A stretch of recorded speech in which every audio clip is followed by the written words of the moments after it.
किया और किस तरह से उन्होंने हमारे समाज के अंदर समाजवाद की सबसे बड़ी परिपाटी पढ़ाई थी। अग्रसेन जी महाराज के एक छोटे भाई थे सूरसेन जी, और जब अग्रसेन जी महाराज को उनके पिता ने राजगद्दी सौंपी तो ये उनका बड़प्पन था कि उन्होंने अपने छोटे भाई को अपने राज्य का आधा भाग दे दिया और उसको भी राजा बना दिया ताकि आपस में कभी विमनस्य नहीं हो।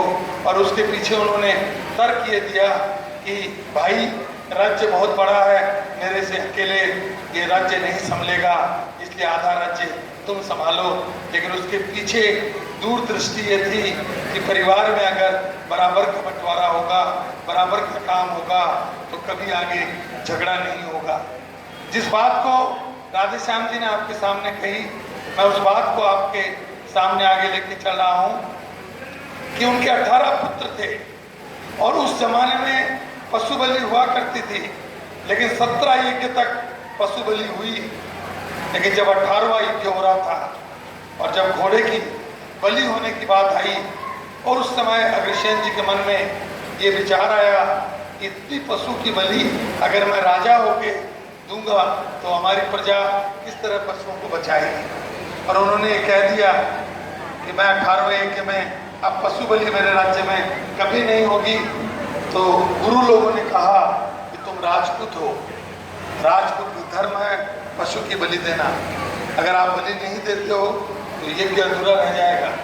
उन्होंने कहा यज्ञ भले ही अधूरा रह जाए और मेरे राज्य में आज के बाद कभी भी पशु की बलि नहीं होगी। और उसके बाद इसीलिए 17.5 गोत्र कहे जाते हैं, वो अबली नहीं होने से वो गोत्र आधा गोत्र माना जाता है।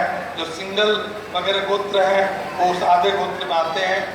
लेकिन ये अलग बात है, उन्होंने परिपाटी निभाने के लिए अपने 17 बेटों को और 18वें बेटे को 18 जागीरदारी सौंप दी, सबको अलग अलग काम दे दिया, अलग अलग जगह की शासन व्यवस्था दे दी और उन सबको कह दिया कि आप एक गोत्र में शादी नहीं करेंगे, आपस में आप एक दूसरे गोत्र में शादी करिए ताकि भाइयों में आपस में प्रेम रहे।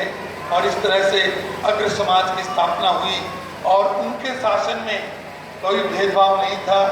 कोई भी उस गांव में नया आता था उसको 1 रुपया और 1 ईंट हर घर की तरफ से दी जाती थी ताकि सामने वाले को सहयोग मिले। ये कहानी बहुत लंबी है, आप सब जानते हैं, पर एक बात कहना जरूर चाहूँगा कि अग्रवंशों की कुलदेवी महालक्ष्मी है, क्योंकि अग्रसेन जी ने जब इंद्र से युद्ध किया था और माधवी से नागवंश की कन्या से अग्रसेन जी की शादी हुई थी तो इंद्र भगवान काफ़ी कुपित हो गए थे, क्योंकि इंद्र भगवान चाहते थे कि माधवी से शादी उनकी हो। और जब अग्रसेन जी से उनकी शादी हो गई तो उन्होंने प्रतापगढ़ यानी उस समय के राज दरबार में पूरा दुर्भिक्ष और अकाल कर दिया। जब बारिश नहीं हुई, प्रजा भूखों मरने लगी, तो अग्रसेन जी ने परसों जंगल में बैठकर तपस्या की, पहले शिव जी की, और जब शिव जी प्रसन्न हुए उन्होंने कहा कि तुम महालक्ष्मी की आराधना करो और अगर महालक्ष्मी तुम्हारे ऊपर प्रसन्न हो गई तो तुम्हारे राज्य में कभी कमी नहीं होगी। और उन्होंने महालक्ष्मी की आराधना की और महालक्ष्मी प्रसन्न हो गई। और एक बात कही जो मैं आप सबको याद दिलाना चाहूँगा, महालक्ष्मी ने कहा था कि मैं तुम्हारे कुल में हर वक्त रहूँगी, लेकिन जब तक अग्र समाज, तुम्हारी संतति, तुम्हारा परिवार लोगों का भला चाहेगा, लोगों का सहायता करेंगे, लोगों की सेवा करेंगे, अगर जब तक ये समाज परमार्थ का काम करेगा तब तक मैं तुम्हारे कुल में सदैव रहूँगी। और आज भी जहाँ जहाँ परमार्थ है वहाँ महालक्ष्मी का वरदान आज भी है। और जिन्होंने अपने पद को छोड़ दिया है उनके यहाँ आज भी महालक्ष्मी रूठ के चली जाती है। मैं यहाँ से बात को वहाँ ले जाना चाहता हूँ मित्रों कि हमारा समाज जो कभी शाकाहारी समाज हुआ करता था, आज हमारे समाज के युवा लोग जो पढ़ लिख लिए हैं, जो आगे बढ़ रहे हैं, आज आप सब जानते होंगे कि वो नशा और नॉन वेज की तरफ बहुत ज़्यादा आगे बढ़ने जा रहे हैं। क्या ये हमारा धर्म था? क्या हमारे ये कुल के अंदर ऐसी बातें कभी थी?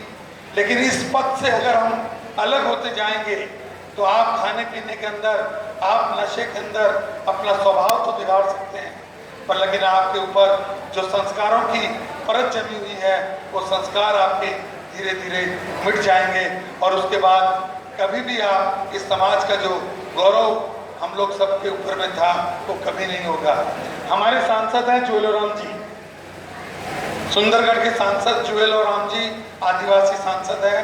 मारवाड़ी महिला समिति का वार्षिक अधिवेशन हो रहा था, उसमें वो चीफ गेस्ट थे और उन्होंने ये बात वर्ष 2000 में राउरकेला में सिविक सेंटर में कही कि हम तो आदिवासी हैं, मांस खाना दारू पीना ये हमारे यहाँ पीढ़ियों से चल रहा है, लेकिन हम आप जैसे भले आदमियों के साथ जब बैठने लगे तो हम धीरे धीरे नशा छोड़ रहे हैं, नॉन वेज छोड़ रहे हैं। लेकिन दुख से मैं आज मारवाड़ी महिला समिति के इस अधिवेशन में बोल रहा हूँ कि मारवाड़ी लोग सबसे ज़्यादा आज के दिन नशा कर रहे हैं और सबसे ज़्यादा मांसाहारी होते जा रहे हैं। ये बात मैं नहीं, जुएलाराम जी ने 2000 में मारवाड़ी महिला मंच के सम्मेलन में कही।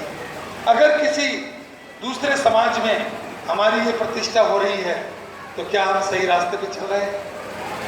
आज केवल जयंती मनाना इसलिए सार्थक नहीं होगा कि हम केवल आए, अग्रसेन जी की जय 3 बार कर दिए, दीपक जला दिए, थोड़ी देर बाद आरती करेंगे, सारा खाना खाएंगे, प्रसाद लेके घर चले जाएंगे। अग्रसेन जी की जयंती मनाने का सबसे बड़ा मकसद अगर आप सोचेंगे तो सफल तभी होगा जब उनके दिखाए हुए पथ पर हम चलेंगे, उनके दिखाए हुए आदर्श को हम मानेंगे और उनके दिखाए हुए बात को हम लेकर आगे चलेंगे।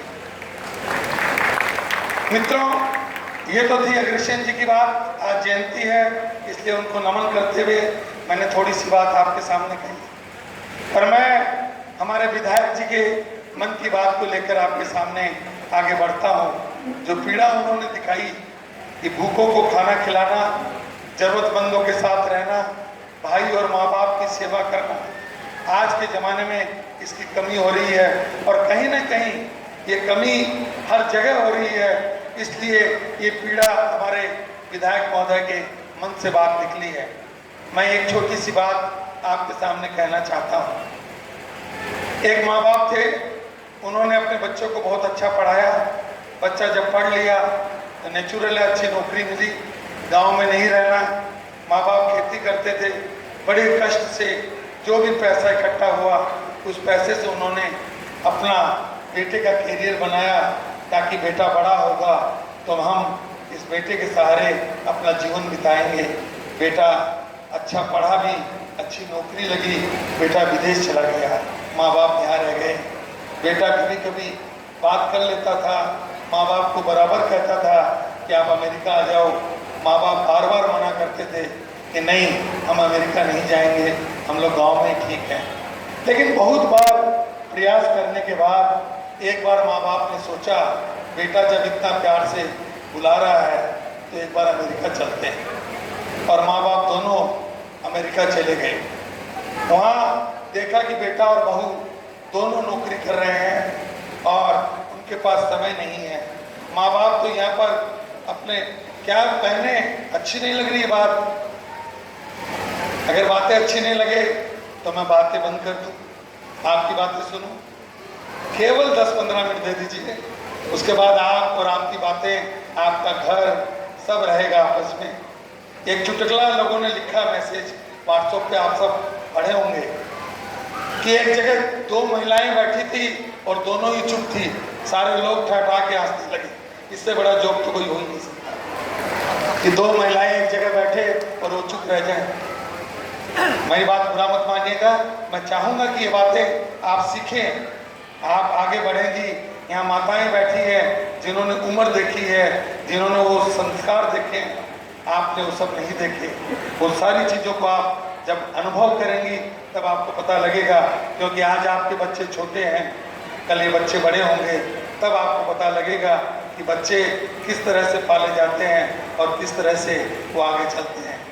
और अमेरिका जब माँ बाप गए और उन्होंने देखा कि बेटा और बहू दोनों नौकरी पे जाते हैं, उनको समय नहीं है माँ बाप की सेवा करने का।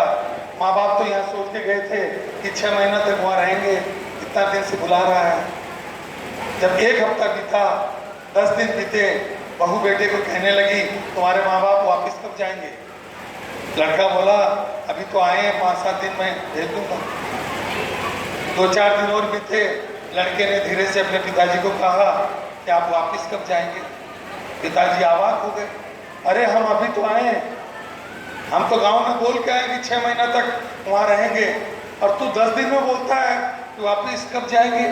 बोले नहीं नहीं ऐसा है, हम लोग दोनों तो काम पे जाते हैं और मैं तो आपको घूमने के लिए बुलाया था, अब घूम लिया आपको तो वापस जाना पड़ेगा।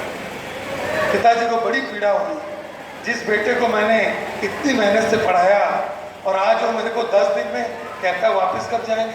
उन्होंने कहा कल ही वापस भेज दो।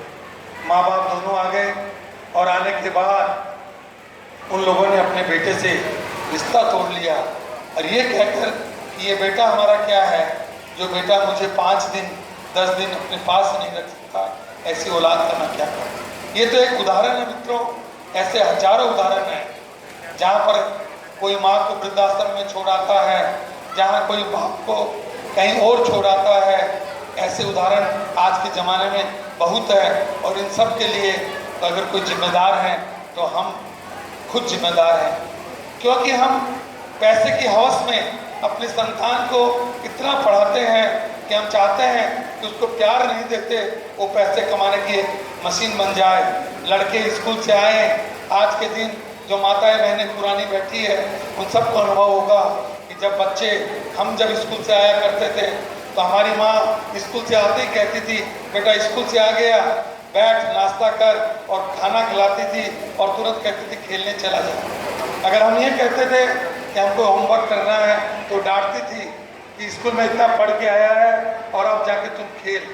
और आज की माताएं सुबह 7 बजे जब बच्चे को स्कूल भेजती है तो माँ बाप दोनों लग जाते हैं उसका टिफिन तैयार करना, और बस में जाते जाते उसको सिखाती रहती है कि तुम पढ़ना, अच्छे नंबर लाना, ठीक से होमवर्क करना, टीचर को ठीक से बताना।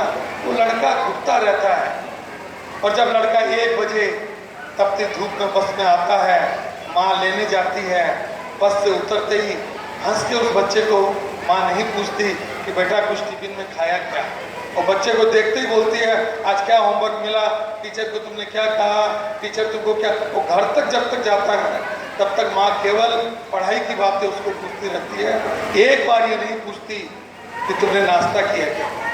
वो बच्चा घर जाता है, पहले उसकी डायरी खोलती है कि क्या लिखी है टीचर, क्या होमवर्क है, क्या मार्क मिला, अगर ए मिला तो A+ क्यों नहीं मिला, अगर 95% मिला तो 97% क्यों नहीं मिला।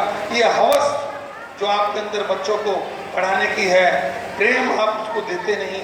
ये बच्चे जब बड़े होंगे तो ये अपने आप को मशीन समझते हैं कि माँ बाप को हमको केवल पैसा कमा के देना है, प्यार उन्होंने हमको नहीं दिया, तो हमारे पास अटैचमेंट और प्यार कभी रहेगा ही नहीं। इसलिए मैं आज की माताओं से, बहनों से ये अनुरोध करूंगा कि बच्चों को आप पढ़ाएं, बच्चियों को पढ़ाएं, लेकिन बच्चे और बच्चियों को पढ़ाई के साथ साथ प्यार और अपनापन दें। अगर आज आप अपनापन नहीं देंगी, कल वो बच्चे आपको कभी भी अपना नहीं समझेंगे और आपको अपनापन नहीं देंगे। मित्रों, ये दुखद पीड़ा हमारे समाज